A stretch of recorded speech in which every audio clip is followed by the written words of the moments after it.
I'm Emily Leong, and today I'm here with Nick Dougherty, and he's a former European tour professional. So I'm going to be interviewing him today. So the first question is, how did you make the transition from a professional golfer to broadcasting and analysis? That's a great question. Lovely to be with you, Emily.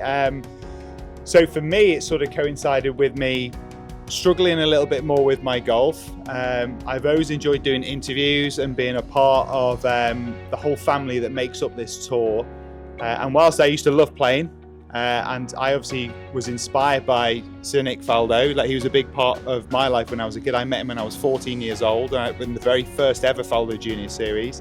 And obviously I wanted to try and follow in his footsteps. Not quite as good a golfer as Nick Faldo, so I didn't manage to go ahead and win the major championships, but I had some success out on tour. I won 3 times, but then I started to struggle, and later on in my career I got the opportunity to do some TV. I really enjoyed that. I was a guest at the time, and then the chance came when Sky Sports said to me, would I like to eventually take over in that role as the presenter, which is cool because it's a completely different discipline.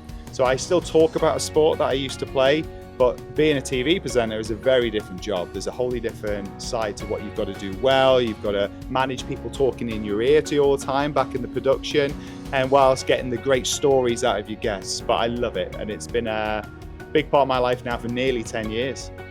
Wow. So how did you get into the media and Sky Sports?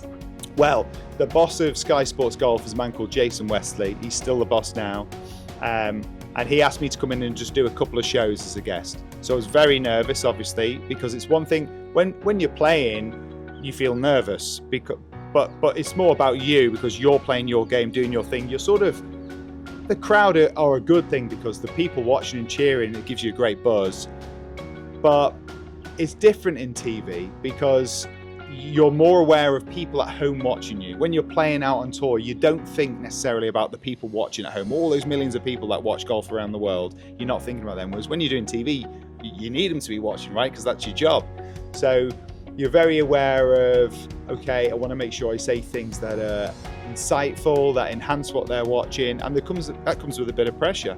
And, you know, talking for a living, you make mistakes like everything else in life, and I've made plenty, but it's a great way for you to, it's a metaphor for what real life is like, where we all make mistakes and it's how you respond on the back of it and not beating yourself up too much. And I had to learn all of that when Jason Wesley, the boss there, said to me to come and do it, and that's what I felt like when I did my first show. I was very nervous, but then as you do it more, you get better at it, and he put me into bigger and stronger roles, eventually leading to presenting some golf, and now being the lead anchor for them in terms of doing all our major championships and the Ryder Cup. So it's a really privileged position for me. It's something that I love, and it's something that I continue to try and get better at every day.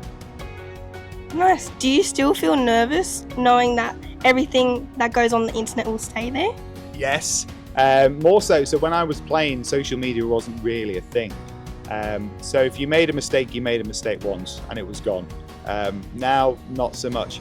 And because we talk all day for a living, there's a chance we say something, sometimes we get the words wrong, we mispronounce something, we make a mistake in what we make as a judgment call. And of course, that's there, not just to be seen live, but to be seen afterwards through social media. It can keep coming back. And obviously, one of the hard things I think mentally these days for everybody, whether it be in this job or even as a professional golfer, is that there's a platform where everyone can have an opinion, and sometimes they can be cruel, as we know, on social media, and that can be a tough thing. I think mentally that's something you have to get your head around, is separating yourself from public opinion. If you're proud of the job that you've done and you know it was the best of your ability, and you're willing to cut yourself some slack when you make some mistakes, because everybody does, regardless of how people might pick fault of what you do, they're also making mistakes. Everybody does. If you can do that, it's fine. But if you start to be too affected by what's out there and people's opinion, then sometimes it can lead you to almost freezing a bit because you get too anxious about what people are going to think about you. And that's no way. It's what you think about yourself that really matters.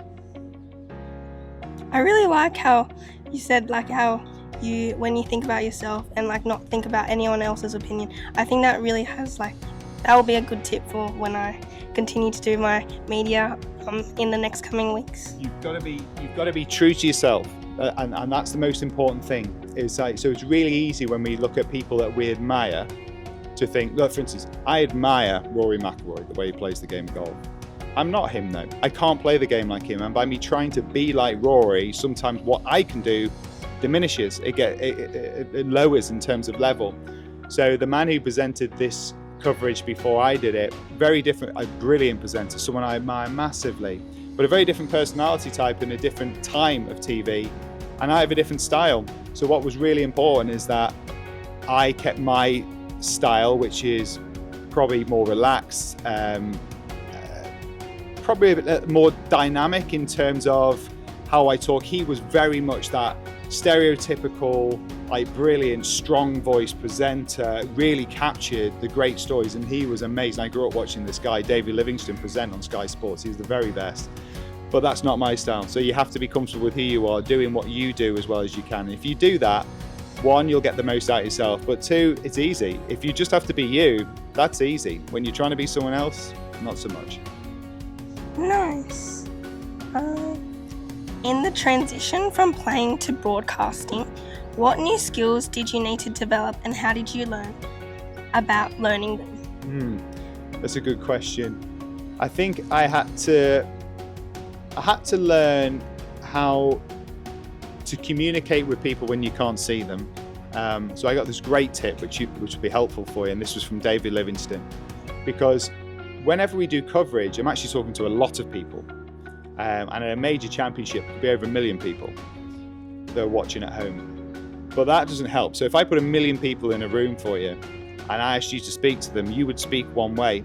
You speak differently to how you're speaking to me now when it's just you and I. And he said, when you look down the lens of a camera, he said, just see one family sat on a couch at home watching the golf, maybe even one person, but I like to see one family, because if I was sat just talking to one family at home who were trying to watch the golf, I talk in a more relaxed, comfortable, engaging manner. Whereas if I was presenting to 1 million, I imagine on these massive speakers around me on a big stage, like something presidential, I would feel very different. I'd be more nervous for starters, but I wouldn't be as personal.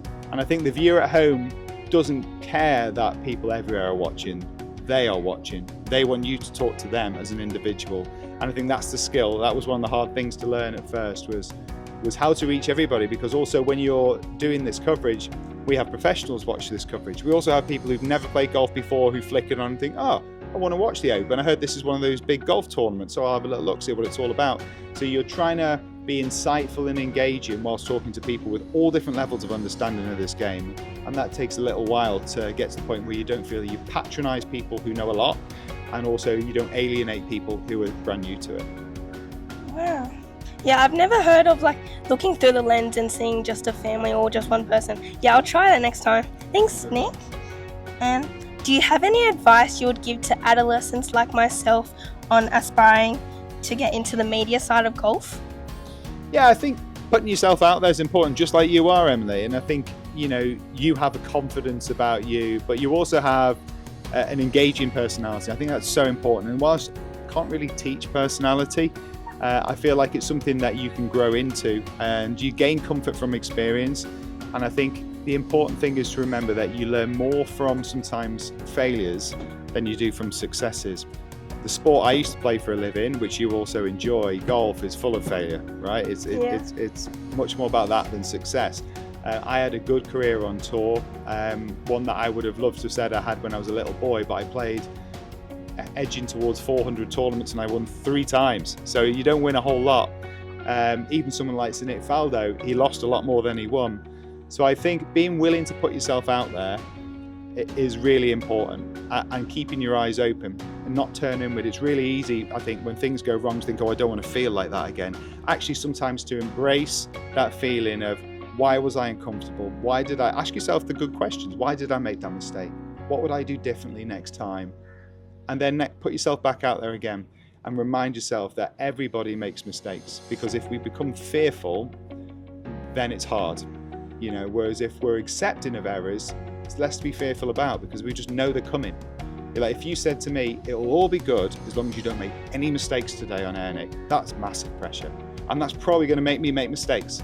because I'll be so anxious I'll get in my own way. Whereas if I'm allow the fact that we're human beings, we all do that, I'm more likely to be in the flow, I'm more likely to be more dynamic, and actually, ironically, less likely to make mistakes. Yeah, on like when you play like 18 holes, you at least make one mistake. Oh yeah, and more. I mean, goodness me, I think Ben Hogan said that you probably hit about 7 perfect shots around, exactly what you were trying to do, how you wanted them to look. Well, and that's Ben Hogan. He was really good. And in this sport, generally it's all different varieties of failure or imperfection. So, but that's life, right? That is life. Very rarely are things perfect. And to be fair, if things were perfect, it'd be a bit, but it would wear off eventually. One day you think that was awesome. I was amazing today. But then where do you go from there?